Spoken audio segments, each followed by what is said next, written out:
Okay, we have kind of run through the first part of the course where we looked at the 10 solutions and the various ways of implementing them, the policy requirements, technology requirements, mitigation potential, and so on. Now we are moving to 3 chapters that are called current interest topics. Okay, they are current topics. So we'll start with sea level rise. But let me just go through the things that we have covered so far, because this is a course that's running pretty long with so many chapters, and we are switching gear a little bit. We looked at, in the first part, concepts and solutions.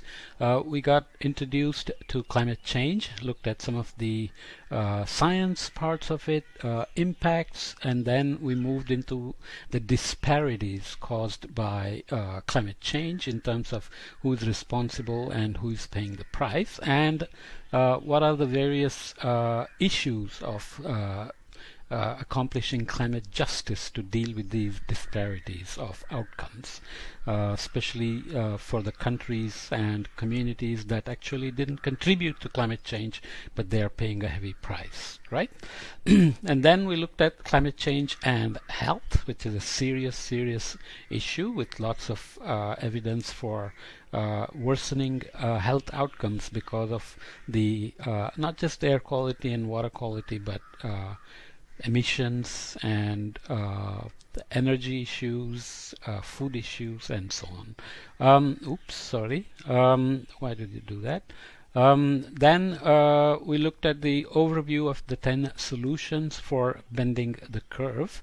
So we looked at the 6 clusters: science pathways, societal transformation, governance issues, markets and regulations. So we looked at policy options in terms of command-based and market-based. Pushed very hard for things like carbon price as market-based solutions, which are potentially more equitable and don't need a whole lot of micromanagement by the governments, and so on. Technology measures and ecosystem management. So we had 3 levers that we talked about: the carbon lever and the short-lived, short-lived climate pollutant lever, and atmospheric carbon extraction lever, and we had 10 solutions within them. In the science pathways, we had bending the warming curve immediately by reducing SLCPs, social transformation, foster a global culture of climate action, and deepen global culture of climate collaboration. In the governance, we had scaling up sub-national model of governance. I won't go through the details because we already looked at all of these. We had markets and regulations, technology measures, and ecosystem management. Okay, so these were the chapters under the 10 solutions: social movements, social solutions, social transformation. We even looked at religion, ethics, and climate change, communicating climate change, lessons from California, Paris Agreement and its implementation, economics of climate change, cost-effective climate policies, and then the 2 evolving energy technology pathways about 24/7 load following system versus renewables with intermittencies but storage systems, and hydrogen availability as a battery as well to manage the dispatchability issues or load following and cranking up supply when there is increased demand. And we looked at environmentally sustainable transportation, technologies for super pollutant mitigation, and finally enhancing carbon sinks in natural and working lands. The 3 topics that remain then are sea level rise from melting ice, which is in this chapter, atmospheric carbon extraction, and local solutions. All global warming is local.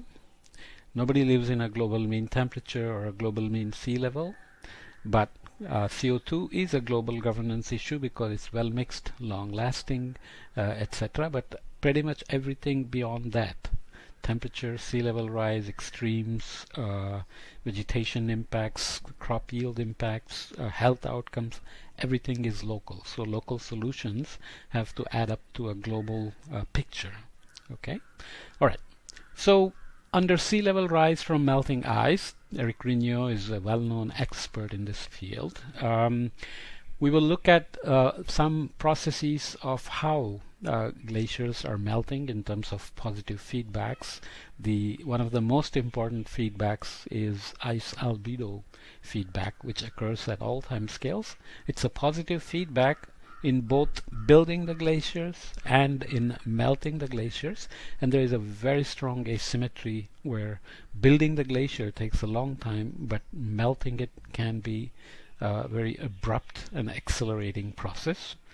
Since global warming is the melting process, we really have to be careful about the amount of sea level rise we would get if the melting went out of control and ice sheets began to collapse. So we will look at the potential for such instabilities in the system, and we will look at one paleo analog. Paleoclimate is past climates.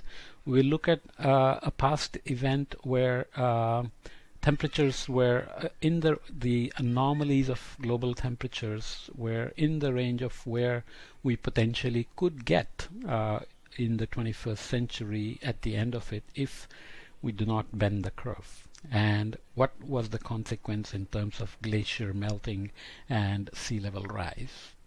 Okay, so we'll look at sea level rise impacts and specifically at Greenland and Antarctica in some detail, but we'll mention other things like the Arctic and other land glaciers in various mountains and so on.